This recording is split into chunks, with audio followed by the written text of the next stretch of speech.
Hey, what's going on guys? PyroBun here, bringing you another Mage guide. And if you guys haven't seen my Arcane Mage guide, you can find that in the description. It's going to be the same format. We're going to be talking about the best in slot gear, your talents, glyphs, stat priority, obviously your rotation, and what you do in a certain scenario. So, the prerequisite gear you must have is the DSI trinket, Shadow Moon and Sigma, and the Sandman's Pouch. These two trinkets heavily affect your rotation. If you don't have these two trinkets, you might as well not be playing Fire at this point because it won't be as optimal as, say, Frost or Arcane. You should have your 4-set bonus. It's pretty crucial, but doesn't really affect your rotation. And yeah, you want to also stack crit. Crit with the 4-set bonus is actually more important than intellect. So I hope that gives you a good idea of how much crit's worth. Your critical strike actually has a definite cap, unlike haste. Critical strike has a cap of 2200, and you know, take into account food buff and all that. Your stat priority is obviously crit, intellect, mastery. Haste and multi-strike are about the same, and versatility. So, let's get into the talent choice and why we pick certain talents. So, like the Arcane Mage Guide, Ice Flow is actually the best talent unless you're baiting the Zool chains, or if you're on Fel Lord, soaking the cavitation. But as Fire, you wouldn't be playing Fire on Fel Lord. Take Flame Glow. It's easier than Ice Barrier to worry about because it's passive. Level 45 talents don't matter. Level 60, I would pick Greater Invis, but since we're playing Fire, Cold Snap actually gives you back your Dragon's Breath. I'll do an example right here. So if I do Dragon's Breath, then I use Cold Snap, and use Dragon's Breath again, you have now 2, and you don't have to wait the cooldown on it. So the next talent, level 75 talents, Blast Wave is obviously, the choice that I pick. Living Bomb can be slightly better on Mythic Zool if you play it right, but the rule of thumb, you want to use Blast Wave. I wouldn't worry about Living Bomb too much. It's not like Blackrock Foundry. Blast Wave is definitely the best talent and easiest one.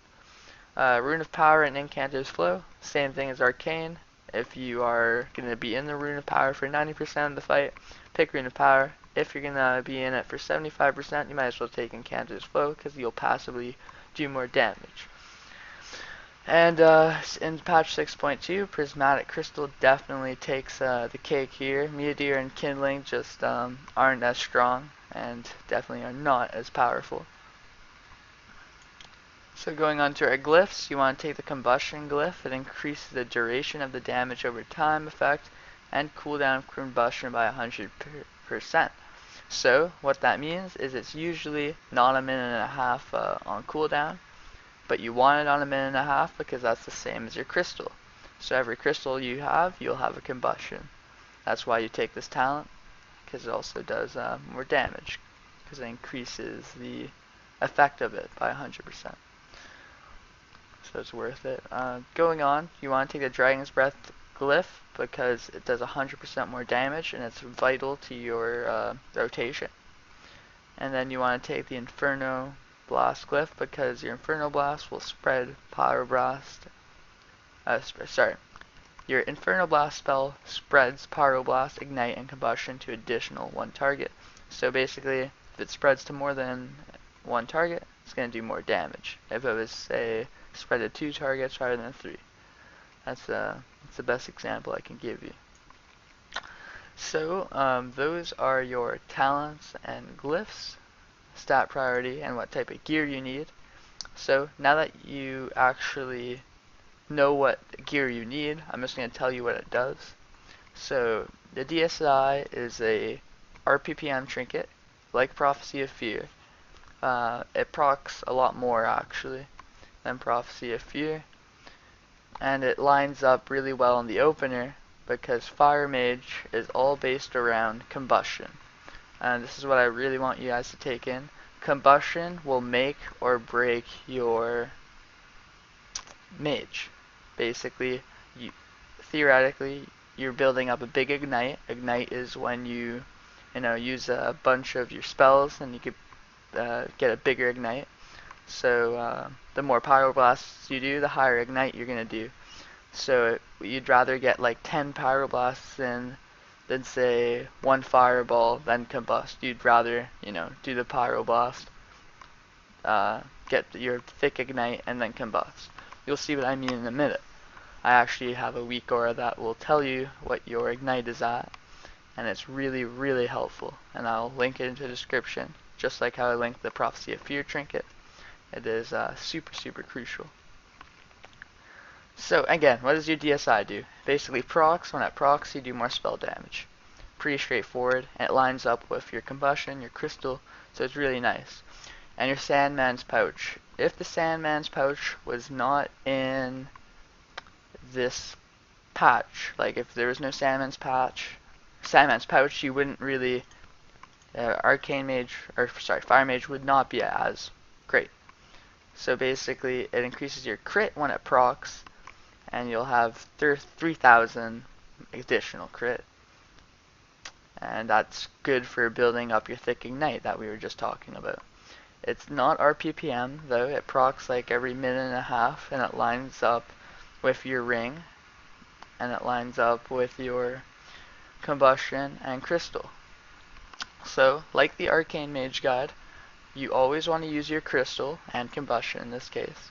You always want to use it when the ring is about to go. As soon as the ring goes, you drop your crystal, and that's how you do your big damage. I'll explain the rotation once we get there. And you force that basically every pyroblast you do, it summons like a pet, and it's called a phoenix. It's kind of like the arcane mage force set, summons a hero. So now that you actually know what your gear does, your force set, and your abilities do, let's get into the actual rotation rather. So off the start, your guild is probably going to ring on pull. On council, you actually lust on pull and ring on pull, so you get a huge combustion. Remember, combustion is revolved around the Fire Mage. You want to build your thick ignite.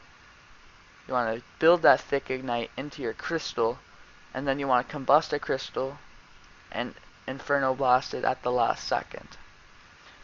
So, let me just get a DBM timer here, and I'll show you my rotation, and then we'll go over it. So at 5 seconds, you're going to want to pre-pot and then pyroblast. And then you actually want to scorch because it will proc your Sandman's Pouch faster. See it procced? Then you want to drop your crystal. Want to do a fireball, pyro, fireball, pyro, pyro, pyro, inferno blast, pyro, combustion, inferno blast. Then you'd usually want to get your Dragon's Breath, Cold Snap, Dragon's Breath, blast wave into your crystal.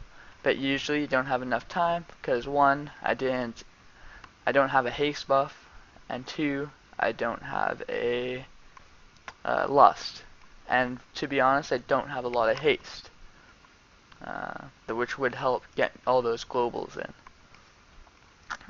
So if you fit all those in, you'll do a ton of damage, but the idea is you want to build up that thick ignite and combust at the last second. That's how you do a lot of damage. It makes the Dragon's Breath and the Blast Wave look minimal. So when that actually happens, when you can't fit it all in, you do the same thing. You just do your Dragon's Breath, do your 2 Inferno Blasts, and you go into your rotation to wait until like your crystal comes out and your combustion comes out. So what is that rotation? It is very simple. I'll just wait for the dot. Alright. So your rotation is just get your like heating up proc, Inferno Blast, Fireball, Pyroblast, Fireball, Pyroblast. And then when it does that, you try to get another one, get another heating up proc, Fireball till that comes, Fireball, get that Inferno Blast in, then get the last heating up proc, hit proc, so you Pyroblast, proc again, so you Fireball, Pyroblast, then you Inferno Blast, and you Fireball, Pyroblast. And you can fit in 2 blast waves in between there, and a few Dragon's Breath. Now the number one thing about Dragon's Breath I want to reiterate is you actually have to be close, like you're basically playing a melee mage, essentially.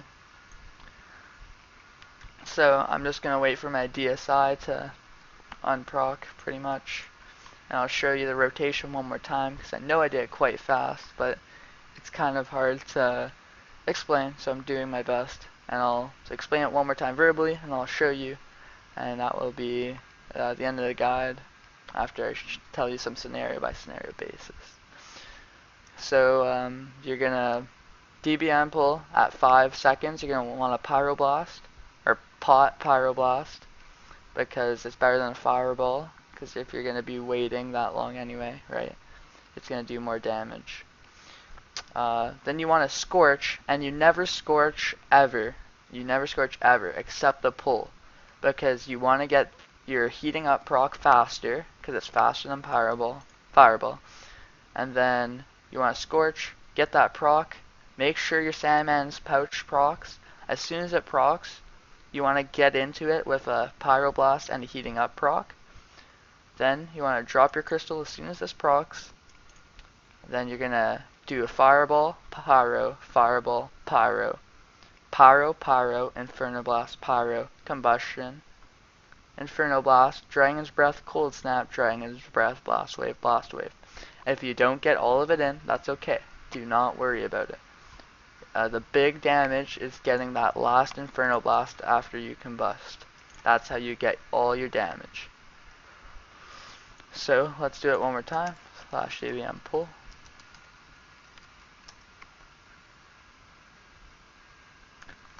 Five seconds, I'm going to pre-pot, Pyroblast,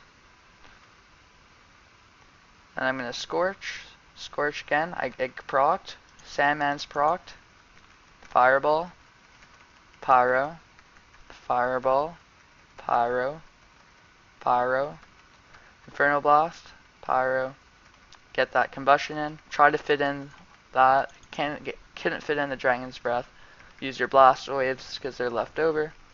Get into this phase where you're just waiting for it to come up. Get your heating up proc. Getting your heating up proc for Fireball. Getting your heating up proc. Proc, Fireball, Pyro. Inferno Blast. Pyro. And fit in some Dragon's Breath up until your crystal comes out. So, usually, like the Arcane Mage, this is the scenario I was going to talk about. If the ring's about to come up, it's not like Arcane Mage where you can actually hold the crystal. If your Sandman's Pouch procs before the ring's up, sucks. You have to drop your crystal and you have to do the rotation just based off your Sandman's Pouch. So as soon as this procs, you got to go and just drop your crystal and do the rotation. It sucks, but it's RNG and it can, come out in a really, really positive way. And you can see those mages on Warcraft logs doing tons and tons of damage. You'd only use Spire for Hellfire Council, Zul'Harak, Tyrant, Hellfire Assault now, and in my opinion, that's all of them that I'd use it on. I wouldn't use Fire on any other fight, but it's good to know because it's better than Arcane on those fights, and it's fun. It gives the class more flavor up until Legion, because Arcane Mage can get really boring just praying for Mark of Doom procs. So I hope this guide helped you out, and the weak auras that I'm using will be in the description, and this add-on will also be in the description. It is called ExtraCD, and that's how I track my my trinkets, but you can get a weak aura for that too. I don't personally have a weak aura, so I cannot show you one. But yeah, so I hope you guys enjoyed, and I hope you guys have fun playing fire.